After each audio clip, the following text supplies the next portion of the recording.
Hi കൂട്ടുകാരെ, ഞാനിന്ന് വടവന്നൂരുള്ള ഒരു ശ്രീകൃഷ്ണ ക്ഷേത്രത്തെക്കുറിച്ചാണ് പറയാൻ പോകുന്നത്. വടവന്നൂർ ജംഗ്ഷനിൽ നിന്നും റൈറ്റിലേക്ക്, പാലക്കാട് നിന്ന് വരുന്നവർ ജംഗ്ഷനിൽ നിന്ന് റൈറ്റിലേക്ക് പോയാൽ ദാ ഈ മന്നത്ത് ഭഗവതി ടെമ്പിൾ വരും. ഈ കാണുന്ന ഈ റോഡിലൂടെ വേണം പോകാൻ. വടവന്നൂർ ജംഗ്ഷനിൽ നിന്നൊരു 2 കിലോമീറ്ററോളം ഉണ്ട്. ഇടയിൽ വെച്ചിട്ട് MGRയുടെ വീടിൻ്റെ ഇതൊക്കെ കാണാൻ പറ്റും. അവിടെ നിന്ന് ഈ കാണുന്ന വഴിയിലൂടെ അങ്ങനെ പോകണം. അപ്പോൾ ഒരു റെയിൽവേ ഗേറ്റ് എത്തും. ഈ റെയിൽവേ ഗേറ്റാണ് സ്പോട്ട്. ഈ റെയിൽവേ ഗേറ്റിൽ നിന്ന് ആകെ ഒരു 10 അടി നടന്നാൽ മതിയാകും. 10 അടി നടന്നു എന്ന് വെച്ചാൽ ലെഫ്റ്റിലേക്ക് ഒരു വഴി കാണാം. ഇവിടുന്ന് കുറച്ചുകൂടി ഉണ്ട് കേട്ടോ. അതായത് അവിടെ നിന്ന് ഇങ്ങനെ ഈ കാണുന്ന റോഡിൽ എത്തുന്നത് എവിടെയാണ്, അവിടെയാണ് നമ്മുടെ ശ്രീകൃഷ്ണ ക്ഷേത്രം. ഇതാ കാണുന്നതാണ് ശ്രീകൃഷ്ണ ക്ഷേത്രം. ഈ ക്ഷേത്രത്തിൻ്റെ പ്രത്യേകത എന്താണെന്ന് വെച്ചാൽ ഇവിടെ കാര്യസിദ്ധി പൂജയുണ്ട്. നമ്മൾക്കിപ്പോൾ കല്യാണം നടന്നില്ല, കല്യാണം നടന്നിട്ട് കുട്ടികളായില്ല, അല്ലെങ്കിൽ ജോലിയായില്ല, അങ്ങനെ നമ്മളുടെ പല ആവശ്യങ്ങളുണ്ടാവില്ല. വീടില്ലാത്ത ദുഃഖിക്കുന്നവരൊക്കെ ഉണ്ടാകും. അപ്പോൾ ഈ അമ്പലത്തിൽ കാര്യസിദ്ധി പൂജ ഒരു വർഷത്തേക്ക് കൊടുത്താൽ നമ്മൾ ആഗ്രഹിക്കുന്ന കാര്യങ്ങൾ നടന്നിട്ടുണ്ട്. അത് കുറേ പേരുടെ അനുഭവമാണ്. ഇതിപ്പോൾ ഈ പുനരുദ്ധാരണമൊക്കെ കഴിഞ്ഞിട്ട് നവീകരിച്ച ഇതാണ് ഈ കാണുന്നത്. ഈ വീഡിയോയുടെ ലാസ്റ്റ് ഞാൻ ഈ കുറേ മുമ്പ് എടുത്ത് വെച്ചിരുന്നു. ആ പഴയ വീഡിയോയും ഇതിൻ്റെ കൂടെ അപ്ലോഡ് ചെയ്തിട്ടുണ്ട്. ഇതിപ്പോൾ പണി നടന്നുകൊണ്ടിരിക്കുന്നുണ്ട്. പുനഃപ്രതിഷ്ഠാ ദിനത്തിൻ്റെ ആ സമയത്ത് അന്നദാനമൊക്കെ ഉണ്ടായിരുന്നു. ഇവിടെ ഇത് പുറത്തുള്ള ഭാഗങ്ങളാണ്. പിന്നെ ഇവിടെ കാര്യസിദ്ധി പൂജയുടെ കാര്യമാണ് ഞാൻ പറയാൻ വന്നത്. 220 മറ്റോ ആണ് കാര്യസിദ്ധി പൂജയ്ക്ക്. അത് 11 മാസത്തേക്കാണ് കൊടുക്കേണ്ടത്. നമ്മൾ കൊടുത്തിട്ട് മാത്രം പോരാ. മലയാള മാസത്തിലെ ആദ്യത്തെ വ്യാഴാഴ്ചയാണ് ഈ കാര്യസിദ്ധി പൂജ ചെയ്യുന്നത്. അപ്പം നമ്മൾ ഒരുപാട് ദൂരെ നിന്നുള്ളവരാണെങ്കിൽ ഈ 11 മാസത്തിനിടയ്ക്ക് 1-2 പ്രാവശ്യമെങ്കിലും വന്ന് ദൈവത്തെ തൊഴുതേണ്ടതാണ്. അല്ലാതെ നമ്മൾ 220 രൂപ കൊടുത്ത് കാര്യസിദ്ധി പൂജ കൊടുത്തിട്ട് നമ്മുടെ കാര്യം നടന്നില്ലേ പറഞ്ഞിട്ട് കാര്യമില്ല. തോട്ടി കെട്ടി ഏറിയരുത്. കാര്യസിദ്ധി നമ്മളുടെ കാര്യമാണ് നടക്കേണ്ടത്. അപ്പം നമ്മളിവിടെ കാര്യസിദ്ധി പൂജയ്ക്ക് കൊടുത്താൽ നമ്മൾ വന്ന് തൊഴുതേണ്ടത് നമ്മുടെ മാത്രം ഉത്തരവാദിത്വമാണ്. അപ്പോൾ ഭഗവാനെ വിളിച്ചു എന്ന് വെച്ചാൽ നമ്മുടെ കാര്യങ്ങൾ മനമുരുകി പ്രാർത്ഥിച്ചാൽ നമ്മുടെ കാര്യം നടക്കുന്നതായിരിക്കും. അപ്പോൾ ഇവിടെ വഴിപാട് വിവരങ്ങളൊക്കെ കൊടുത്തിട്ടുണ്ട്.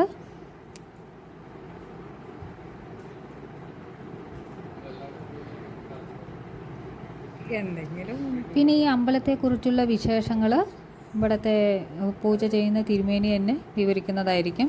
ഇതാണ് ഉൾവശം. ഞാൻ ഇതൊന്നും എടുത്തിട്ടില്ല. ഇതാണ് ശ്രീകോവിൽ. ഇനി തിരുമേനിയുടെ വാക്കിലേക്ക്. അമ്പലത്തിനെ കുറിച്ചൊന്ന് പറഞ്ഞു. ഇത് വടവന്നൂർ പഞ്ചായത്തിലെ തേവർകാട് ശ്രീകൃഷ്ണ സ്വാമി ക്ഷേത്രമാണ്. 100 വർഷങ്ങൾക്കധികം പഴക്കമുള്ള ഒരു ക്ഷേത്രമാണ് ഇവിടെ സ്ഥിതി ചെയ്യുന്നത്.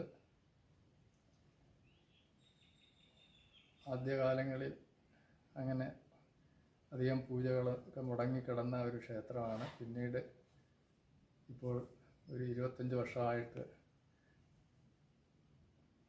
പൂജകൾ എൻ്റെ ചിട്ടകളനുസരിച്ച് എല്ലാ പൂജകളും ഇവിടെ നടന്നു വരുന്നുണ്ട്. ശ്രീകൃഷ്ണൻ്റെ പ്രതിഷ്ഠയാണ് ഇവിടെ ഉള്ളത്. ഉപദേവന്മാരായിട്ട് ഗണപതി, അയ്യപ്പൻ, നാഗന്മാർ എന്നിവരും ഉണ്ട്.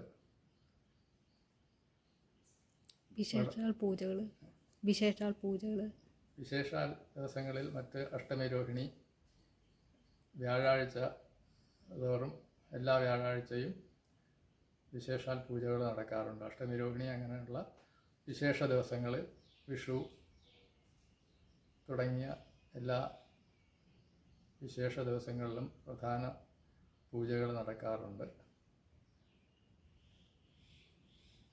ഇവിടുത്തെ ഇപ്പോൾ നടന്നുകൊണ്ടിരിക്കുന്ന പ്രധാനപ്പെട്ട പൂജകളിൽ ഒന്നാണ് കാര്യസാധ്യ പൂജ.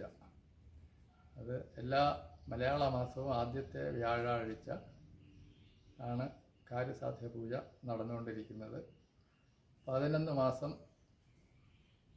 ദൈർഘ്യമുള്ള ഈ പൂജയിൽ അനവധി ആൾക്കാർ ദൂരെ നിന്നുള്ള അനവധി ഭക്തജനങ്ങൾ വന്ന് ഭഗവാനോട് അവരവരുടെ കാര്യങ്ങൾക്ക് വേണ്ടിയിട്ട് പ്രാർത്ഥിക്കും.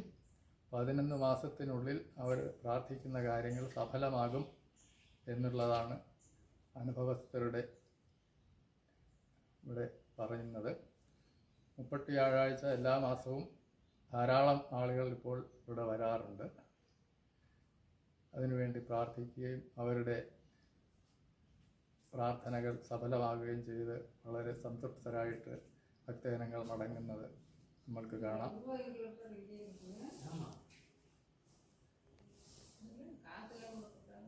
വടവന്നൂർ ജംഗ്ഷനിൽ നിന്ന് 1.5 കിലോമീറ്റർ ഉള്ളിലായിട്ട് തേവർകാട് എന്ന് പറയുന്ന സ്ഥലത്താണ് ഈ ക്ഷേത്രം സ്ഥിതി ചെയ്യുന്നത്.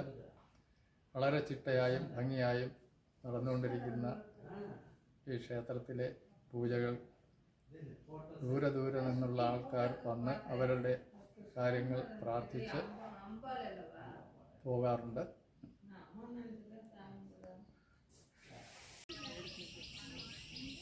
അപ്പോൾ ഈ കാണുന്നതാണ്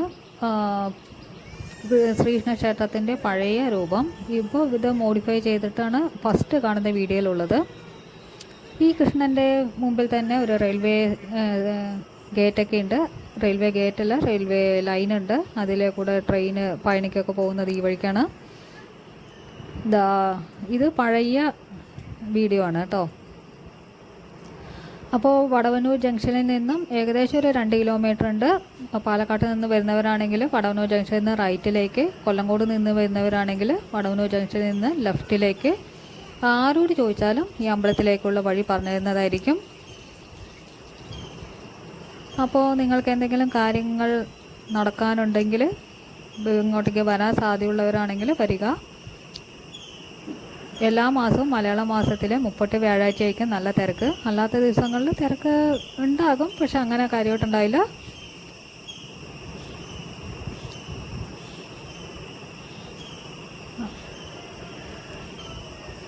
അപ്പോൾ ഇവിടെ ഈ അമ്പലത്തിൽ വന്ന് പ്രാർത്ഥിച്ചിട്ട് കാര്യം നടന്നവരും കമൻറ്റ് ചെയ്യാൻ മറക്കരുത്. അപ്പോൾ ഇന്നത്തെ വീഡിയോ ഇത്രയേ ഉള്ളൂ കേട്ടോ. അപ്പോൾ ശ്രീകൃഷ്ണ ഭഗവാന്റെ അനുഗ്രഹം എല്ലാവർക്കും ഉണ്ടാകട്ടെ എന്ന് പ്രാർത്ഥിക്കുന്നു.